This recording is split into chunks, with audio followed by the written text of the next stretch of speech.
Hey everyone, it's Al. Welcome back to the Hands-On Games channel. It's been a while since I posted a video. Today I'm here to talk about Let's Play Tennis. This is not a review though, nor is it going to be a full match run-through or tournament run-through. Instead, I wanted to create a video to talk about the new fast action card deck that I've created for the game.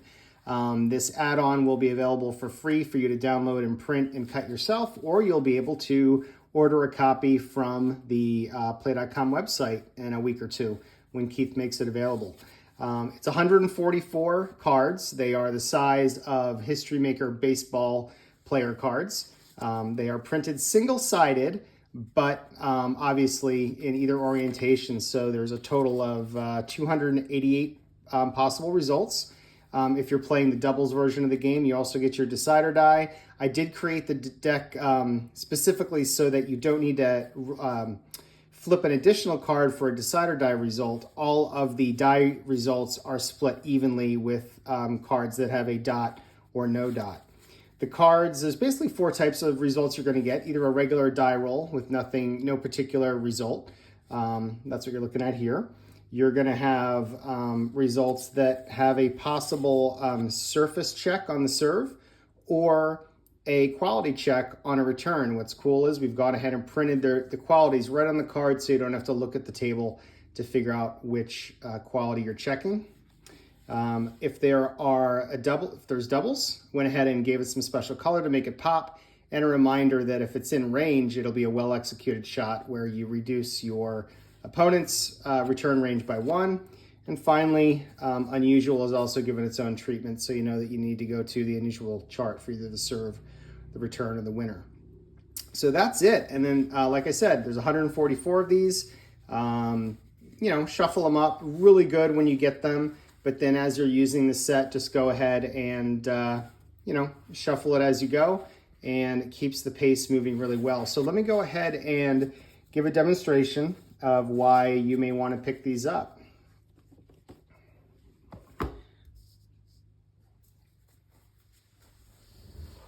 So we'll go ahead and set up we'll do a couple games between Arthur Ashe and Jimmy Connors.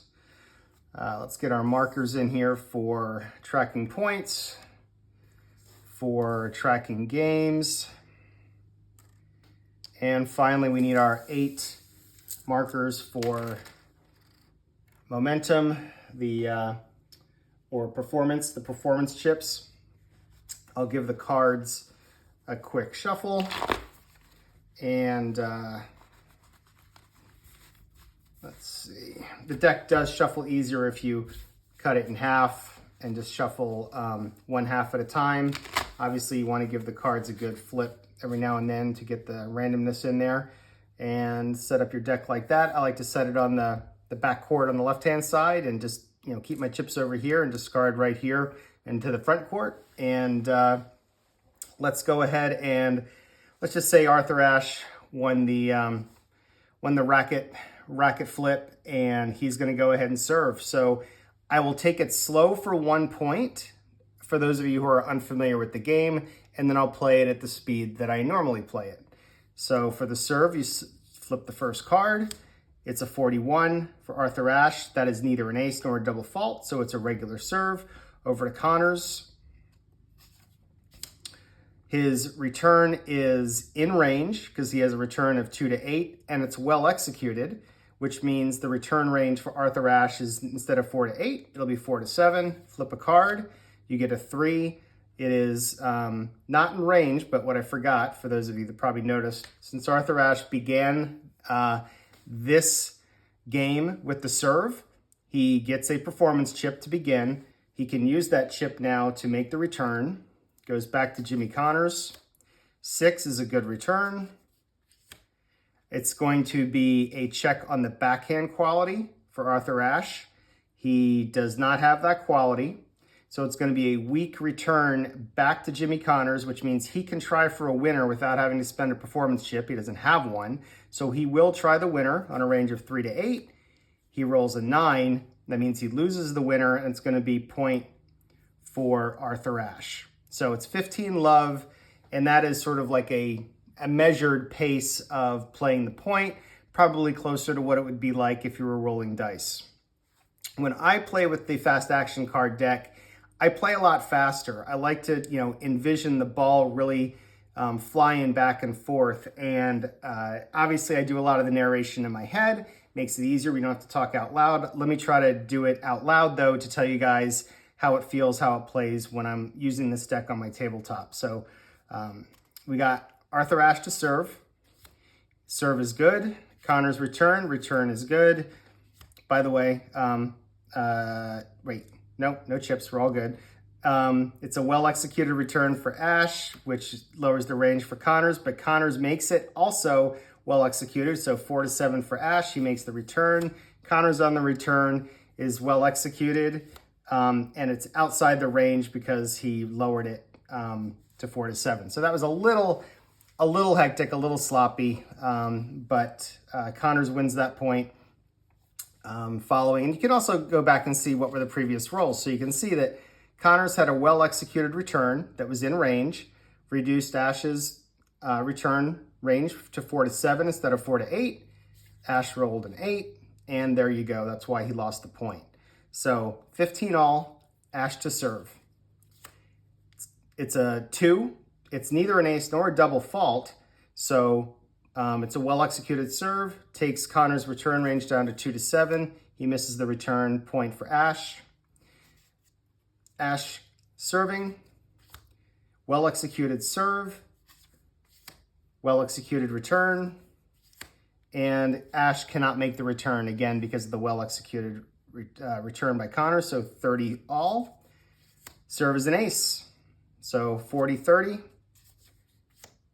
Ashe gets the second ace. So he got an ace on the 4-5, and then he got an ace on the 5-4. He wins the game, so 1 game over to Ashe.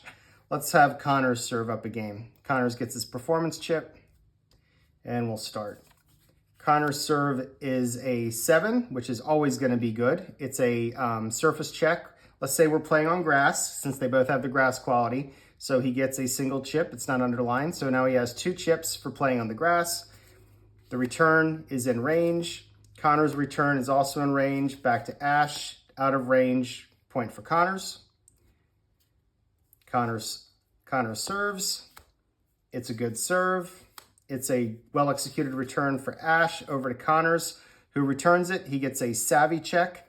The savvy check comes up really good because it's underlined. He now has 4 chips, so he's set up for a winner, assuming Ashe returns it, which Ashe does, but he can't use his winner because he has a well-executed return. So Connors plays it. He gets his 6. Back to Ashe, who gets his 6. Now Connors is going to spend a chip, go for a winner, and he gets it. So spend a chip, gets his winner. He's now up 30 love. He serves. It's a good serve. It's a failed return, 40 love. Good serve, good return. Savvy check gets Ashe a chip. Over to Connors, who can't try a winner since Ashe just got a chip. And he's up 40 love.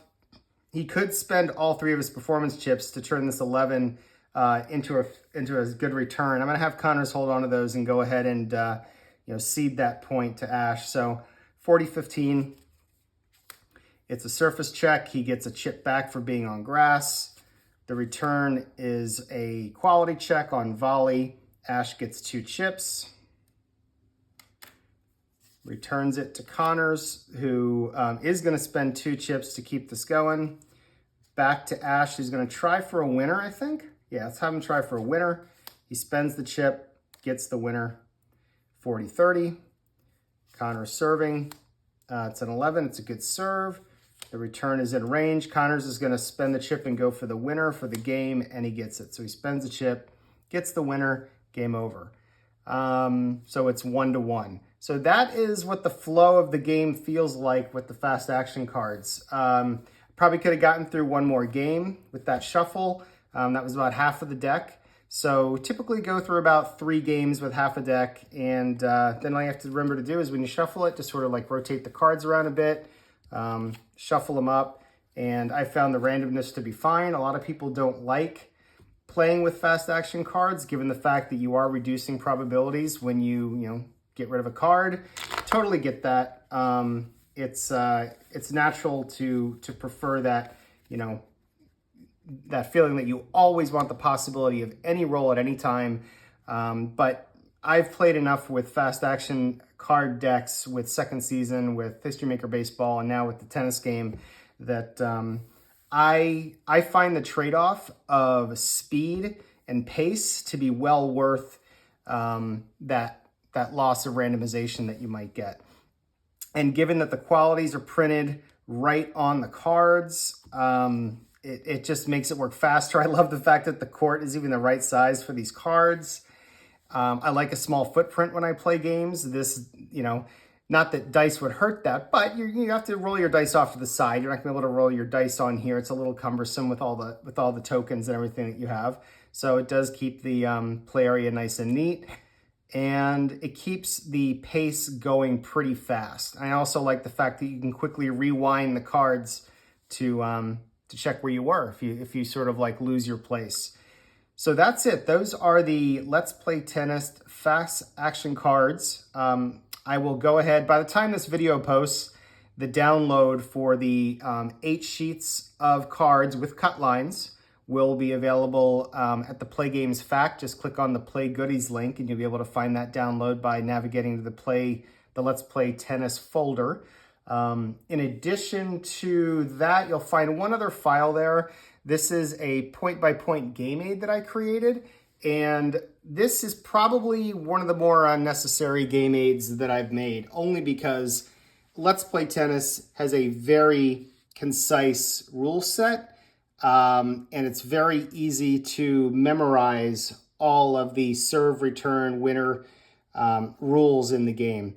But this will be there too. If you want something that's sort of like a flow chart, just to double check your gameplay as you're going along, as well as the rules about performance chips, even though those are printed on the game board, you can download this as well.